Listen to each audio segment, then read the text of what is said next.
Good morning. I'm in the magnificent King's Church, the home of the Portsmouth Foodbank. I'm with Carly, the food bank manager. Good morning, Carly. Good morning, Stef. As I say, we're in this magnificent church where you run your operation from. When did it all start and why here at the King's Church? It started 10 years ago. A guy called Martin Mant, who works here, he was a pastor of the church here. He went along to Salisbury Foodbank and felt inspired by the work that Trussell Trust were doing in Salisbury. He saw a need in Portsmouth for people and felt like we had to do something. So that was the heart behind the food bank, and it started at King's Church because he was a pastor here, and King's Church said, yeah, go for it. If that's your heart, then let's go for it. That's how it started. So you're part of that nationwide network. You just mentioned there the Trussell Trust. Yeah. Bit of a tongue twister, that one. So what are the objectives of the Trust then? So the objectives of the Trust are, they're not in any way about people with faith or people with no faith. They're about everybody. They're completely inclusive, but they are a Christian charity. Their actual aim, their main mission, is to end poverty and hunger in the UK, which is huge. But they want to do that by bringing communities together and seeing how people can help people, basically. And that's an incredible objective. And again, that's something you're trying to do here in Portsmouth. Yeah. When I spoke to you last time and met you for the first time, I was unaware how people get referred to you. So could you, for the listeners, just explain how do people get referred to you? So every client that comes here can only access this food bank with a red voucher. And they can get that voucher from over 140 agencies across the city. It might be someone that's working with them closely and beating an addiction or dealing with a mental health issue, or it could be something more distant, like they've popped into an open cafe in a church and they're in need and they have a conversation and the people there give them a red voucher and say, I think you're going to need a food parcel to keep you going. But everybody that comes is in a moment of crisis. So they get that voucher, they come to us and they can have up to 3 of those vouchers in 6 months. But the aim is to do something more than that, is to help them out of the crisis. Because I was going to say, I mean, so people can't just literally walk in off the street then?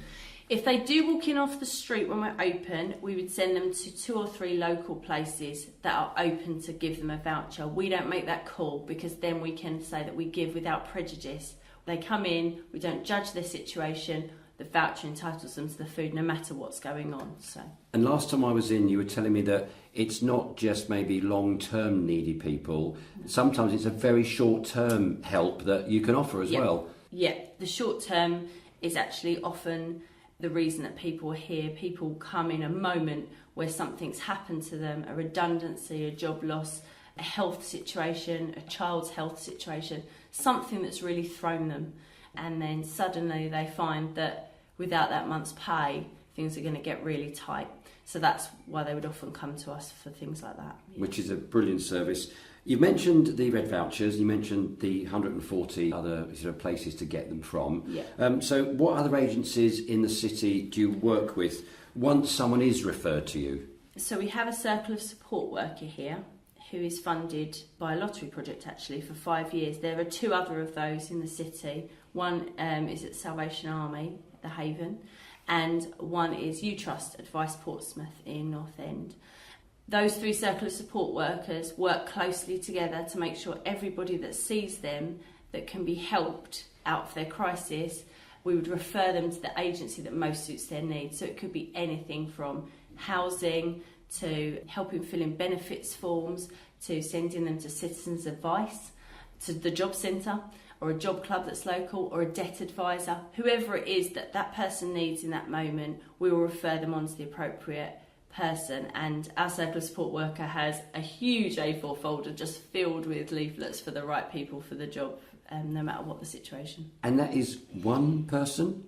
Yes, so Debbie does that here, and there's 2 other across the city who are the circle of support workers, and they do a fantastic job of referring people to the right places. Incredible. So my next question is really in 2 parts. What help can businesses in Portsmouth offer you? And so second part of that, what help can individuals offer you if they want to do so?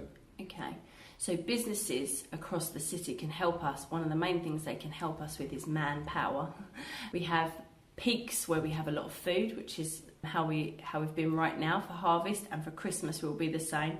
And we just need people. Businesses can send in a team on a volunteer day. They can really just sort out our warehouse. They can do a collection for us. We have a national collection in Tesco every December, and if we have a team from a business who will do a day at a big Tesco for us, that is just a huge blessing to us. We don't have the manpower to do every day of the week, as well as, you know, the extra things sometimes. The other way businesses can help is obviously money. They can fund us in different ways. It could be for a specific project, it could be setting up their charity donation for the year. So yeah, those are the two ways really for businesses to help.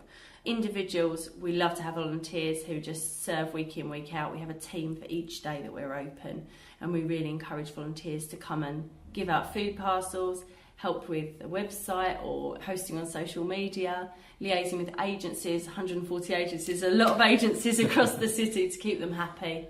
So people who are just confident in coming in and giving me a bit of a help with some of the admin side is also great. So yeah, we have quite a range of individual needs. Fantastic.